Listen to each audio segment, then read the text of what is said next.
اس وقت دوسرے لوگ ان کے مدارس دیکھیے وہ کہاں پہنچ گئے ہیں، اور ہمارے لیے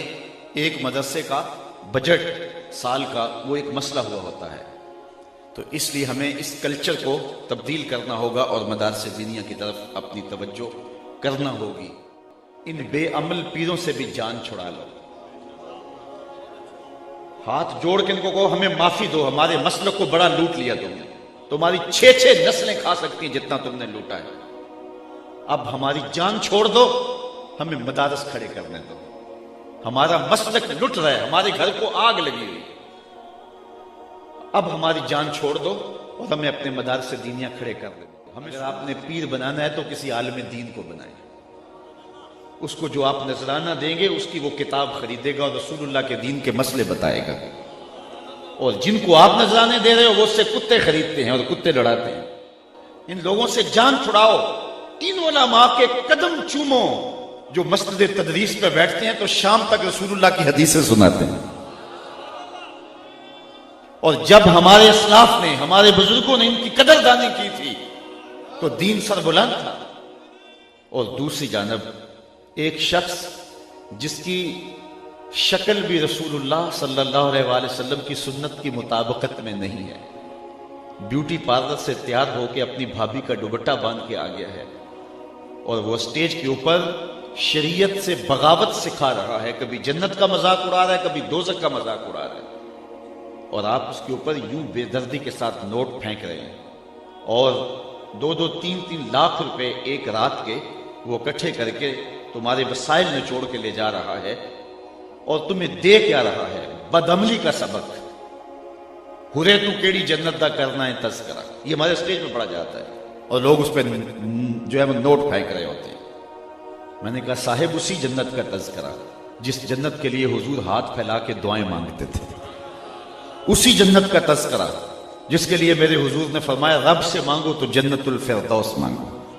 قرآن کے ورق ورق پہ جنت کی تحریر دلائی گئی، جنت کے نقشے بیان کیے گئے، جہنم سے ڈرایا گیا، لیکن یہ یہاں کھڑا ہو کر کے کتنی جرأت اور کتنی بہادری کے ساتھ کہہ دیتا ہے کہ ہرے تو کیڑی جنت دا کرنا ہے تذکرہ، اور یہاں جنت کا مذاق اڑایا جا رہا ہے، کبھی جہنم کا مذاق اڑایا جا رہا ہے۔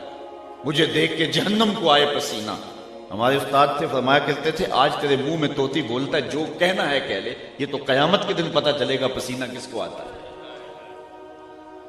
حضرت شیخ احمد مجدد الفسانی علیہ رحمہ فرماتے ہیں جنت اللہ کی رضا کا مظہر ہے اور جہنم اللہ کے قہر و غضب کا مظہر ہے۔ جنت مانگنے کا مطلب یہ ہے رب کی رضا مانگنا، اور جہنم سے پناہ طلب کرنے کا مطلب یہ ہے اللہ کے قہر و غضب سے پناہ چاہنا۔ اور یہاں منبر پہ کھڑے ہو کے مساجد کے اندر، محافل نعت کے اندر لاکھوں روپے اس کام کے لیے صرف کیے جا رہے تھے، یہ گمراہی پھیلانی تھی تو میڈیا تھوڑی پھیلا رہا ہے، انٹرنیٹ کے ذریعے تھوڑا گند پھیل رہا ہے کہ مذہب کے نام پہ تم پیسے اکٹھے کر کے لوگوں کو بلا کے بے خوف کر رہے ہو جہنم سے اور جنت کا تمسخر اڑا رہے ہو۔ تو آج اگر ہم بات کرتے ہیں تو کہا جاتا ہے کہ ذرا ہاتھ ہولا رکھو، ہمارے گھر کو آگ لگ گئی ہے گھر کے چراغ سے، ہمارے وسائل ہمارے مسلک کو ہی توڑنے میں صرف ہو رہے ہیں۔ میں ایک جگہ گیا تو میں نے کہا کہ تم لاکھوں روپے خرچ کرتے ہو اور نعت خوانوں کو دیتے ہو، اور تمہارے ہی شہر کے اندر جو مدرسہ ہے اس کے بچے آج بھی ہاتھوں میں تھالیاں پکڑ کے روٹیاں مانگتے ہیں، تو تم سمجھتے ہو ہم جنت خرید رہے ہیں، قیامت کے دن تمہارا گریبان پکڑا جائے گا۔ تو جنت اتنی سستی نہیں ہے کہ تم نے منہ میں پان ڈالا ہوا اور ہاتھ میں جو ہے وہ پیسے پکڑ کے ایسے نچھاور کرتے ہو تو اس سے جنت مل جائے گی۔ ام حسبتم ان تدخلوا الجنہ، کیا تم یہ گمان کرتے ہو کہ یوں ہی جنت میں چلے جاؤ گے؟ تم میں سے جو پہلے لوگ گزرے ہیں فرمایا انہیں جھنجھوڑا گیا، حتیٰ کہ وقت کا نبی بھی پکار اٹھا اور اہل ایمان بھی پکار اٹھے مالک کریم مدد کب آئے گی؟ تو پھر ہم نے کہا بس ہماری مدد آیا چاہ رہی۔ لوگوں کے سر پہ آرے رکھ کے پاؤں تلے تک چیر دیا گیا، جسم کو لوہے کی کنگھیوں سے چھیدا گیا، اذیتوں میں، مشقتوں میں، مشکلوں میں مبتلا کیا گیا، اور ہم ایک رات میں جنت خرید کے فارغ ہو جاتے ہیں۔ تو ان لوگوں کو اپنے سٹیجوں سے اتارنا ہوگا، اور اگر میری ان باتوں کو آپ ہضم کر رہے ہیں تو میں ایک اور بات بھی کہنا چاہتا ہوں، ان بے عمل پیروں سے بھی جان چھڑا لو، ہاتھ جوڑ کے ان کو کہو ہمیں معافی دو، ہمارے مسلک کو بڑا لوٹ لیا تم نے، تمہاری 6 نسلیں کھا سکتی ہیں جتنا تم نے لوٹا ہے، اب ہماری جان چھوڑ دو، ہمیں مدارس کھڑے کرنے دو، ہمارا مسلک لٹ رہا ہے، ہمارے گھر کو آگ لگی ہوئی، اب ہماری جان چھوڑ دو اور ہمیں اپنے مدارس دینیاں کھڑے کر لینے دو، ہمیں سکول سسٹم کھڑے کر لینے دو، ہمیں تربیتی کورسز کے لیے ذہن سازی قوم کی کر لینے دو، تو آپ مہربانی فرماؤ ہماری جان چھوڑ دو۔ اگر آپ نے پیر بنانا ہے تو کسی عالم دین کو بنائیں، اس کو جو آپ نذرانہ دیں گے اس کی وہ کتاب خریدے گا اور رسول اللہ کے دین کے مسئلے بتائے گا، اور جن کو آپ نذرانے دے رہے ہو وہ اس سے کتے خریدتے ہیں اور کتے لڑاتے ہیں، سرمایہ بھی ہمارا، اور پھر سوشل میڈیا کے اوپر تصویریں چڑھتی ہیں اور لوگ ہمیں فون کرتے ہیں جناب اس کی تردید کیجیے گا، اس کی تردید کیجیے گا۔ میں نے کہا سویر سے شام تک ہم تردید ہی تو کرتے پھرتے ہیں، کچھ تم بھی تو کرو نا، کیوں ان لوگوں سے بغاوت کیوں نہیں کرتے؟ نگہباں بن کے جو اہل چمن کی آبرو لوٹے، چمن والو عقیدت چھوڑ دو ایسے نگہباں کی، یہ نگہباں نہیں ہیں، یہ رہزن ہیں، یہ ڈاکو ہیں، ان لوگوں سے جان چھڑاؤ۔ ان علماء کے قدم چومو جو مسجد تدریس پہ بیٹھتے ہیں تو شام تک رسول اللہ کی حدیثیں سناتے ہیں، اور جب ہمارے اسلاف نے، ہمارے بزرگوں نے ان کی قدردانی کی تھی تو دین سر بلند تھا۔ وہ منظر ہم نہیں بھول سکتے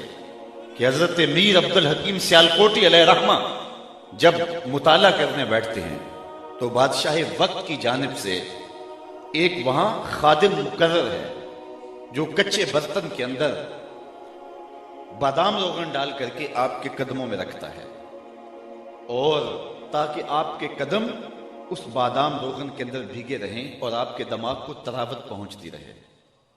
اور چند دن کے بعد اس بادام روغن کو بدل دیا جاتا ہے۔ تو وہ جو بادام روغن ہے کیا اس کو نالی میں بہا دیا جاتا ہے؟ بادشاہ کا حکم ہے اس کو پیک کر کے میرے گھر بھیجیں، اور جب وہ اپنے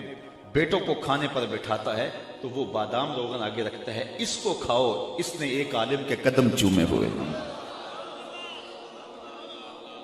جب یہ تھی اہل علم کی قدردانی تو پھر ہم بانک پن پہ تھے، ہم عروج پہ تھے،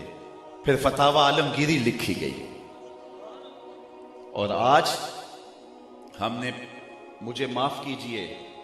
وہ آج ایک صاحب کہہ رہے تھے کہ لوگ باغی مرید ہوتے ہیں، میں باغی پیر ہوں، تو آج ان لوگوں کی جان چھوڑیے اور ان سے جان چھڑائیے، علماء کی صحبت میں بیٹھیے، اور پھر بالخصوص یہ جو مدرسین ہیں ان کی کفالت اپنے ذمہ لیجئے کہ اللہ تعالیٰ نے ہمیں بڑا دیا ہوا ہے، حضرت آپ اپنی فکر نہیں کرنی، یہ ذمہ ہمارا ہوا، آپ رسول اللہ کے دین کا کام کریں۔ اور اہل ثروت کو میں بتانا چاہتا ہوں، جو شخص حضور کے دین کے خادموں کی خدمت کرے اس کا آخرت میں تو صلہ ہے ہی ہے، دنیا میں بھی ضرور اسے ملتا ہے، اللہ اس کو فراوانی عطا فرماتا ہے۔ اس لیے یہ لوگ غنیمت ہیں، ان لوگوں کے ساتھ اپنے تعلق کو مضبوط کیجئے۔ اس وقت دوسرے لوگ، ان کے مدارس دیکھیے وہ کہاں پہنچ گئے، اور ہمارے لیے ایک مدرسے کا بجٹ سال کا وہ ایک مسئلہ ہوا ہوتا ہے، تو اس لیے ہمیں اس کلچر کو تبدیل کرنا ہوگا اور مدارس دینیہ کی طرف اپنی توجہ کرنا ہوگی۔ لیکن میں کہتا ہوں سلام ہے ان لوگوں پر، وسائل تھے یا نہیں تھے، انہوں نے پپل کے درختوں کے نیچے بیٹھ کے بھی دین کے چراغ کو بجھنے نہیں دیا۔ کتنی مشکلات آئی، لارڈ میکالے کے نصاب تعلیم مرتب کرنے کے بعد جب مدارس دینیہ اور سکول سسٹم کو الگ الگ کر دیا گیا تو یہ علماء ہی تھے جنہوں نے یہ چراغ بجھنے نہیں دیا۔ تکلیفیں سہی، دکھ سہے۔ ہمارے استاد فرماتے تھے کہ ہمارے استاد اپنی کہانی سناتے تھے کہ جب ہم رات کو مطالعہ کے لیے بیٹھتے تو مادس کی جو راتیں ہوتی تو وہاں ہمارے دارالعلوم کے اندر دیا نہیں ہوتا تھا، اس میں ڈالنے کے لیے تیل نہیں ہوتا تھا،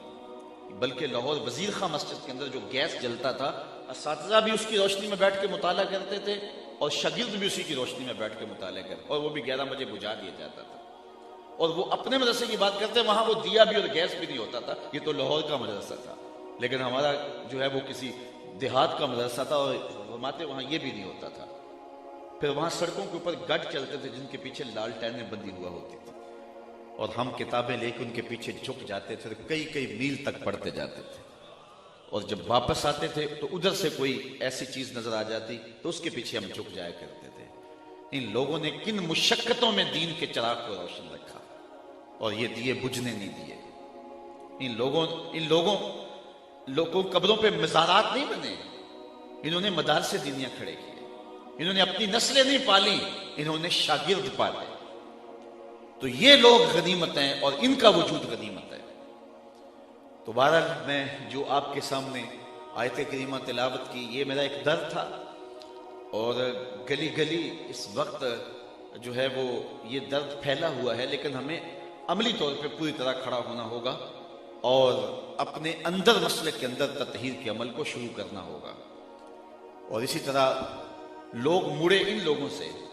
ایک وقت آیا آج سے کوئی 10 سال پہلے 8 سال پہلے کہ ان کی ڈیمانڈیں اتنی زیادہ بڑھ گئی نعت خانوں کی کہ لوگوں نے کہا چلو اب خطباء کی طرف بڑھتے ہیں، تو چلو یہ کوئی دین کی بات بتاتے ہیں۔ لیکن جب یہ لوگ ادھر آئے تو یہ بھی علم بیچ رہے تھے، یہ بھی تقریر کے جو ہے وہ تقریر کی بولیاں لگوا رہے تھے۔ تو لوگ پھر ادھر پلٹ گئے، ادھر آتے ہیں تو یہی، ادھر آتے ہیں تو یہی۔ تو اس دور کے اندر جو چند نفوس مل جائیں جو پیسوں کے لیے نہیں اللہ کے رسول کے لیے کام کرتے ہیں، یہ کیا ہوتے ہیں پیسے؟ کہ وہ کیا کسی نے کہا نا، ہر دو عالم قیمت خود گفتائی، نرخ بالا کن کی ارزانی ہنوز۔ تو دو جہاں کو اپنی قیمت لگا رہا ہے، کتنا سستا اپنے آپ کو بیچ رہا ہے، بہت سستا بک رہا ہے، اپنا وزن اور اپنی قیمت زیادہ لگا۔ دو جہاں بھی ایک پلڑے میں رکھ دیے جائے، تیرے ایک لفظ کا مول نہیں ہے، ایک لفظ کی قیمت نہیں ہے۔